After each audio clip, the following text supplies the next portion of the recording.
Once the Rotary Lights begin to come down, it seems the holiday season here in La Crosse has come to an end. But that doesn't mean the work behind the display is over quite yet. News 8's Leah Lynchide joins us in the studio with more. Rotary Lights had yet another incredible season despite a shorter holiday. Volunteers raised more than $90,000 for local nonprofit organizations this year. Now today, they turn to taking down the display that lit up La Crosse these past few weeks.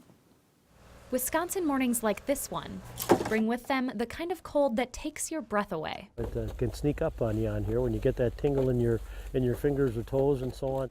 But just as breathtaking is the light show that brings all these people here so bright and early. There's just not a community our size, and a lot of communities bigger than our size, that have what the Rotary Lights has put together.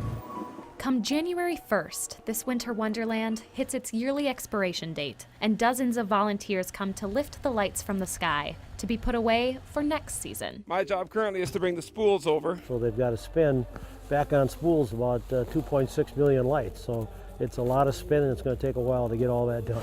These volunteers spend the better part of their morning taking apart the arch that welcomes thousands through Riverside Park each winter. It's a process that can take hours. Mother Nature usually dictates that. Probably a little slower with this bitter kind of cold. Though they don't seem to mind. It's fun because you have all the war stories of how cold it is, you know, and you talk about that all the time, how cold it is. When you dress for it, it's not so bad. A couple layers, good boots, good gloves and so on, hats and cover your ears and so on, and you should be okay. Once the tinsel has been taken from the trees, this spectacle loses a little bit of its magic. But even with nothing but tangled lights left at their frozen feet, the volunteers who've been here all season still see that sparkling spectacle that enchants so many. I love to be here at night when we get people from different parts of the state or different parts of the Midwest and come in and they just shake their head and say, wow, we have nothing like this back home.